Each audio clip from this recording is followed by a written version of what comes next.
안녕하세요. 캘리포니아주 노동법 전문 변호사 김혜원입니다. 오늘은 지난번에 이어서 성희롱에 대해서 말씀드리겠습니다. 이번에는 성희롱 클레임이 들어오거나 성희롱 소송이 들어왔을 때 어떻게 대응을 하느냐에 대해서 말씀드리겠습니다.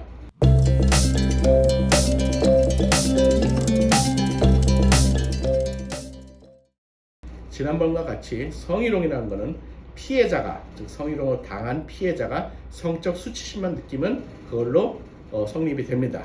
그래서 만일 여자 직원이든 남자 직원이든 나이가 많든 적든 상관없이 고용주에게 아니면 매니저에게 다른 동료 직원 아니면 매니저 상사에게 성희롱을 당했다고 리포트를 한다면은 일단 조사를 하셔야 됩니다. 그 가해자를 무조건 해고하시면 안 됩니다. 조사를 해야 됩니다. 잘못하면 그 가해자로 하는 직원으로부터 명예훼손을 당할 수 있기 때문에, 즉 피해자의 스테이트먼트를 받아갖고 문서로 남겨놓으셔야 되고, 가해자의 스테이트먼트를 받아서 문서로 남겨놓으셔야 되고, 증인이 있다면 그 사람의 스테이트먼트를 받아서 역시 문서로 남겨놓으셔야 됩니다. 3개의 문서가 있어야 됩니다. 3개. 그래서 그거를 각자한테 보여줘가지고 사실인지 아닌지를 확인을 시켜야 됩니다. 즉 가해자의 스테이트먼트를 피해자한테 보여주고, 피해자의 스테이트먼트를 가해자한테 보여주고, 증인의 스테이트먼트를 피해자한테 보여주고, 증인의 스테이트먼트를 가해자한테 보여주고, 가해자와 피해자의 스테이트먼트를 증인한테 보여주고, 이런 식입니다. 최근까지도 한국에서 경찰에서 성희롱이나 성폭행을 당했다고 경찰에 신고하면은 여러분들이 드라마나 영화에서 많이 보듯이 가해자와 피해자를 같이 놓고 너 했어? 안 했어? 당했어? 안 했어? 하고 물어보는 굉장히 무지한 광경을 볼 수 있습니다. 그렇게 하시면 절대로 안 됩니다. 가해자와 피해자는 일단 분리를 하셔야 됩니다. 이 일을 같이 한다 하더라도 시간이나 장소를 분리한 다음에 조사를 하시고, 만일 조사 결과가 나오면 그에 따라서 사실인지 아닌지에 따라서 경고를 문서로 주셔야 됩니다. 만일 가해자가 그런 일을 저질렀다 하면은 거기다가 경고를 주셔야 되고, 사실이 아닌데 피해자가 거짓말을 했다면 거기다 경고를 주셔야 됩니다.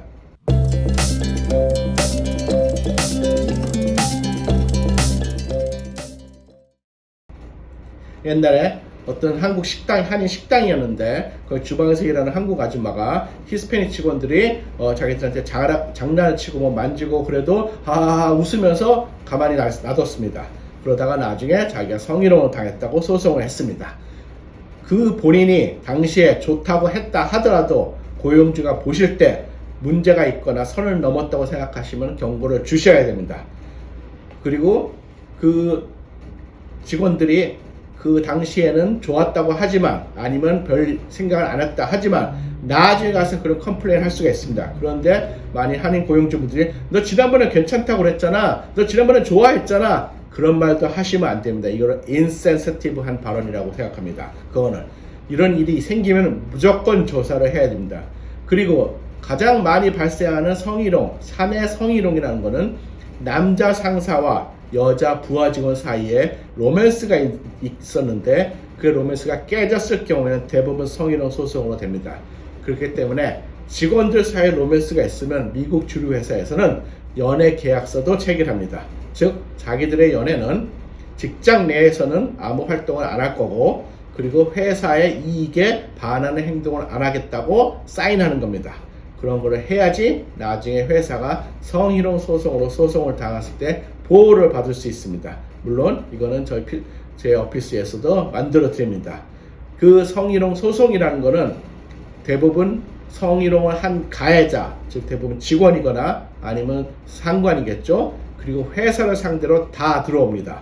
자기가 성희롱을 당했다고 불평을 했는데도 그걸 고용주가 가만히 놔두거나, 아까 말씀드린 것처럼 조사를 안 하거나, 아니면 오히려 그거를 보고한, 피해를 보고한 직원한테 불이익을 한다고 하면은 보복, 리탈리에이션, 그 다음에 그걸 또 해고를 했을 경우에는 wrongful termination, 부당해고, 거기다가 discrimination, 성적으로 그 여성에 대한 차별, 그래서 아주 복잡한 소송이 됩니다.